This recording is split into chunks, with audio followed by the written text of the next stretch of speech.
தமிழக அரசு ஸ்டாலின் போகக்கூடாது என்று மனசாட்சியை அடகு வைத்துவிட்டு நேற்றைய தினம் அவர் அறிக்கை விட்டிருக்கிறார். அவர்தான் முதல்லே உச்சநீதிமன்றத்தை நாடி அவர் மீது சிபிஐ வழக்கு நடத்த வேண்டும் என்று சென்னை உயர்நீதிமன்றம் பிறப்பித்த உத்தரவை எதிர்த்து வழக்கு தொடர்ந்து தடை பெற்றார்.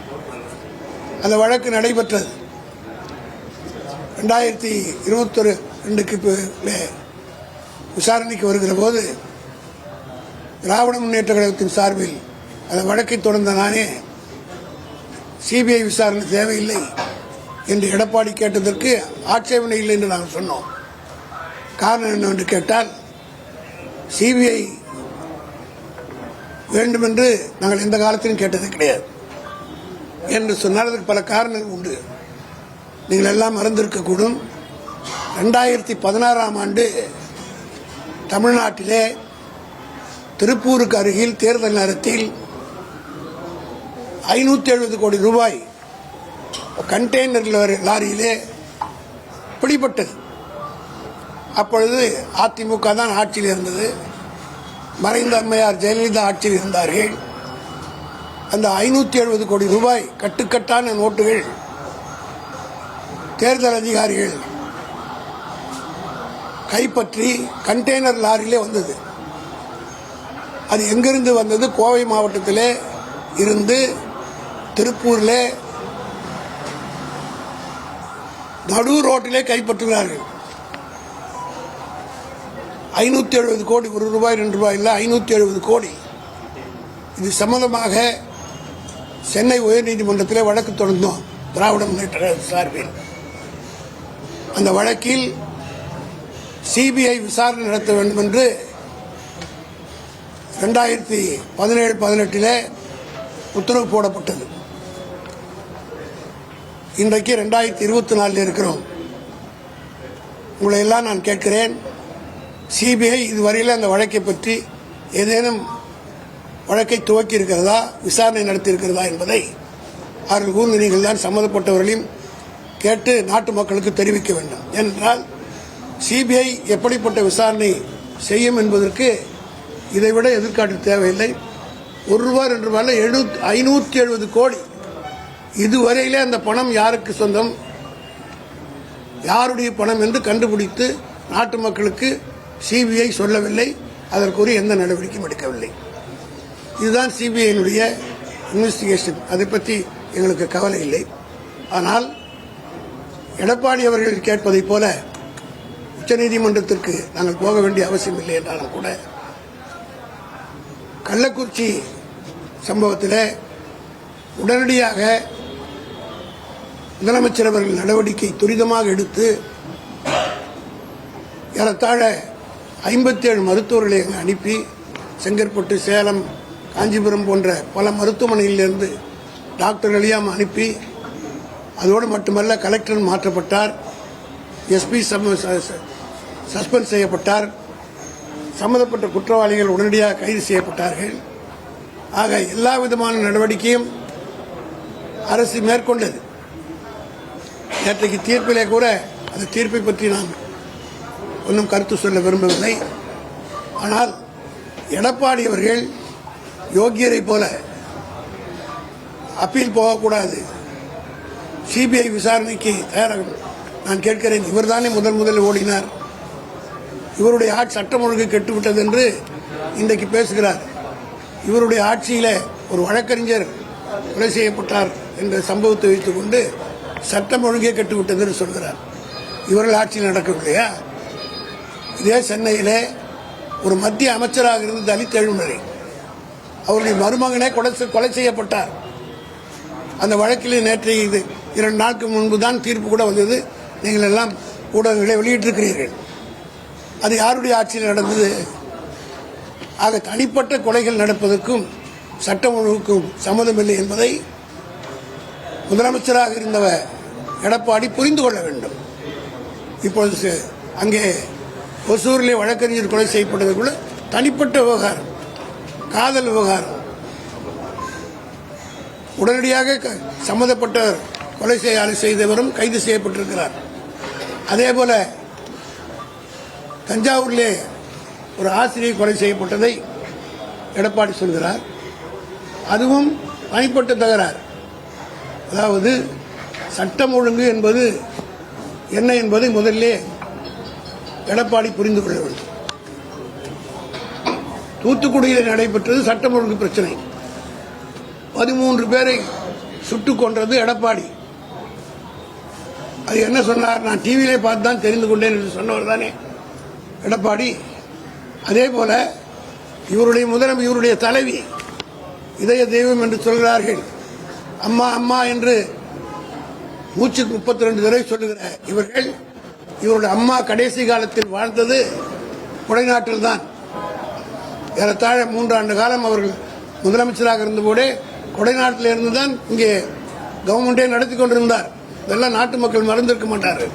அதிகாரிகள் எல்லாம் காலையிலே கோயம்புத்தூர் பிளைட்டில் போவார்கள், கொடைநாட்டில் சந்தித்து விட்டு இரவு வந்து வருவார்கள். ஆக கொடைநாட்டிலே உட்கார்ந்து கொண்டு அந்த அம்மையார் வாழ்ந்து அரசியல் கடைசி காலத்தில் இருந்த இடம் கொடைநாடு என்பது எல்லோருக்கும் தெரியும், அதிகாரிகளுக்கும் தெரியும். கொடைநாட்டில் இருந்து கோட்டை இயக்கிக் கொண்டிருந்தவர் தான் அன்றைய முதலமைச்சர், அதிமுக முதலமைச்சர் ஜெயலலிதா அவர்கள். அந்த அம்மையார் வாழ்ந்த கொடைநாட்டு வீட்டையே எடப்பாடி முதலமைச்சராக இருக்கிற போது காப்பாற்ற முடிந்ததா? அங்கே காவலாளியாக இருந்த ஓம் பகதூர் என்பவர் கொலை செய்யப்பட்டார். 5 கொலைகள் அங்கே நடந்திருக்கிறது. அது தொடர்பாக பல கோடி ரூபாய் கொள்ளையடித்துக் கொண்டு போனார்கள் என்று எல்லாம் நடைபெற்றது இவருடைய ஆட்சியில். அதெல்லாம் சட்டம் ஒழுங்குக்கு கெட்டதற்கு ஒரு அடையாளமே தவிர ஸ்டே இந்த மாதிரி தனிப்பட்ட முறையில் நடப்பதெல்லாம் சட்டம் ஒழுங்கு என்று பேசுவது எந்த வகையிலும் நியாயமல்ல. அதேபோல் இவருடைய ஆட்சியில் எத்தனை ஆசிரியர்கள் கொலை செய்யப்பட்டார்கள் என்பதற்கு என்னிடத்தில் சான்றுகள் இருக்கு. கும்பகோணத்தில் தனியார் பள்ளி ஆசிரியர் குத்தி கொலை 2018 நவம்பர் 2ஆம் தேதி. பெரம்பலூர் அருகே பட்டம்பகலில் ஆசிரியை வழிமறித்து கத்தியால் குத்தி கொலை ஆகஸ்ட் 14, 2018. ராமநாதபுரம் கலெக்டர் அலுவலகத்தில் ஆசிரியை படுகொலை, கணவன் கைது டிசம்பர் 23, 2020. கல்லூரி ஆசிரியை கழுத்தை அறுத்து தீ வைத்து எரித்து கொலை, கோவை ஜனவரி 8, 2017. கள்ளக்காதல் விவகாரம், காரை ஏற்றி கொலை செய்தது ஏன்? கைதான காதலன் பரபரப்பான வாக்குமூலம், சென்னை மே 9, 2017. அரசு பள்ளி முன் ஆசிரியர் படுகொலை தூத்துக்குடி அருகே அரசு பள்ளியிலே பணியாற்றுகிற ஆசிரியர் படுகொலை செய்யப்பட்டிருக்கிறார். இது 8/7/2019. இப்படி இவருடைய ஆட்சியிலே இவ்வளவு ஆசிரியர்கள் கொலை செய்யப்பட்டிருக்கிறார்கள். இதெல்லாம் சட்டம் ஒழுங்கு என்று தனிப்பட்ட விவகாரங்களால் சரி. அதே போல்தான் தஞ்சையிலே நேற்றைக்கு நடந்திருக்கிறது. ஆக இதை வைத்துக் கொண்டு சட்டம் ஒழுங்கு கெட்டுவிட்டது என்று பேசுவது எந்த வகையிலே எடப்பாடிக்கு நியாயம் என்பதை நீங்கள் தான் எடுத்து சொல்ல வேண்டும். திராவிட முன்னேற்ற கழகத்துடைய ஆட்சி பொருள் அது மட்டுமல்ல, குற்றங்கள் இன்றைக்கு கொலைகள் குறைந்திருக்கிறது. ஆதாரத்தோடு நான் சொல்ல முடியும். 2020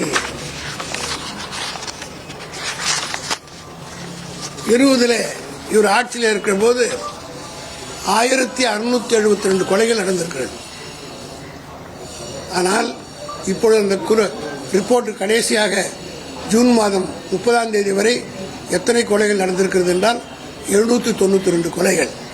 அதோடு மட்டுமல்ல, சென்னையிலே ஆணையர் அருண் அவர்கள் பொறுப்பேற்றுக் கொண்ட பிறகு ரவுடிகளை ஒதுப்பதற்காக டிஎஸ்பி ரேங்கில் ஒவ்வொரு ஸ்டேஷனுக்கும் ஒவ்வொருடைய ஜோனுக்கும் ஒவ்வொரு டிஎஸ்பியை போட்டு ரவுடி எலிமெண்ட்ஸை கண்காணிப்பதற்காக நடவடிக்கைகள் எடுத்து இன்றைக்கு சென்னையை பொறுத்தப்பட்டிலும் ரவுடிசம் குறைந்திருக்கிறதா இல்லையா என்பதை நீங்கள் தான் சொல்ல வேண்டும். ஆக இதுபோன்ற எல்லா நடவடிக்கை எடுக்கிற போது இங்கே ஒரு ஸ்டே இன்சூரன்ஸ் நடப்பதை வைத்துக் கொண்டு சட்டம் ஒழுங்கு கெட்டுவிட்டது என்று சொல்வது எந்த வகையிலும் நியாயமல்ல என்பதை நான் தெரிவித்துக் கொள்ள விரும்புகிறேன்.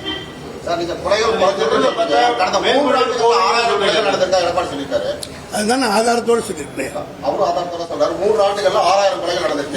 அப்படி பார்த்தா இவருடைய மொத்தமாக சேர்த்து சொல்றேன். நான் ஒவ்வொரு ஆண்டா சொல்றேன். கணக்கே இருக்கு. கணக்கு தப்பு அவர் சொல்றது.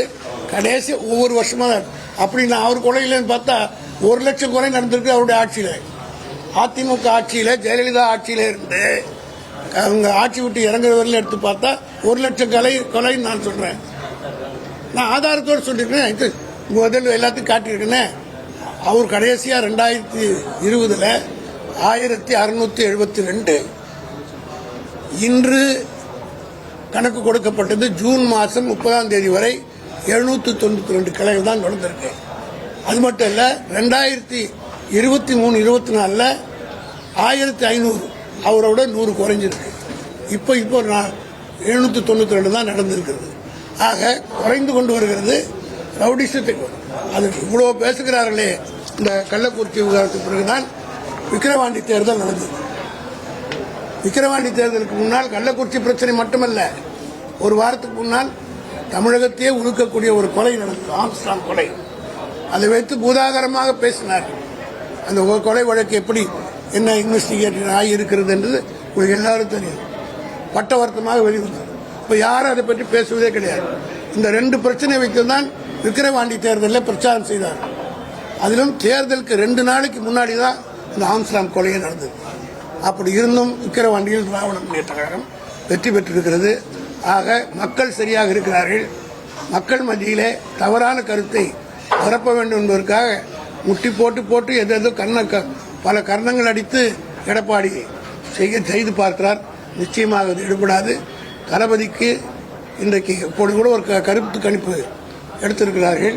அந்த கருத்து கணிப்பில் நான் பலமுறை சொல்லியிருக்கிறேன். அக்னி நியூஸ் சர்வீஸ் என்று அந்த கருத்து கணிப்பு தான் மகாராஷ்டிரா தேர்தலை பற்றி கூட சொல்லியிருக்கிறது. மகாராஷ்டிராவில் காங்கிரஸ் தலைமையிலான கூட்டணி தான் வெற்றி பெறும் என்று சொல்லியிருக்கிறது. ஜார்க்கண்டில் இழுபறி என்று சொல்கிறது. அதே அக்னி நியூஸ் ஏஜென்சி தான் ஒரு கருத்து கணிப்பை வெளியிட்டிருக்கிறார்கள். தமிழ்நாட்டிலே 54% are satisfied with M.K. Stalin's government. 17% are satisfied to some extent. 29% are not satisfied. ஆக இந்த கருத்து கணிப்பை வச்சு பார்க்கிற போது 71% மக்கள் இந்த அரசுக்கும் தளபதி மு.க. ஸ்டாலினுக்கும் ஆதரவாக இருக்காரு. இந்த 29% இருக்குதுல்ல, இதுல தான் எல்லாரும் பங்கு போட்டுக்கணும்.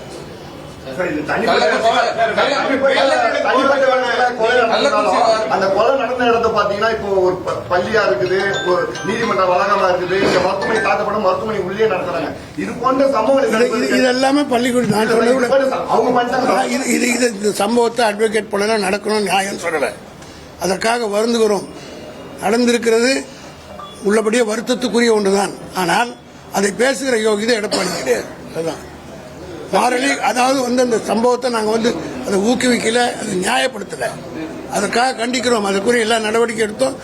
துணை முதலமைச்சராக இருக்கிற உதயநிதி ஸ்டாலின் உடனடியாக போய் பார்த்து ஆறுதல் சொன்னார் டாக்டருக்கு. அதே போல அங்கு இந்த சம்பவங்கள் தவிர்க்க முடியாது, இன்னிவிட்டபிள். ஒரு பெரிய சொசைட்டியில இதெல்லாம் நடக்கிறது, ஒரு பெரிய சர்க்கார்ல நடக்கிறது தான். ஆனால் இதை வச்சு பெருசா சுவாதி கொலை நடக்கு நுங்கமாக ரயில்வே ஸ்டேஷன் பட்டம்பகல்ல நடந்து என்னாச்சு?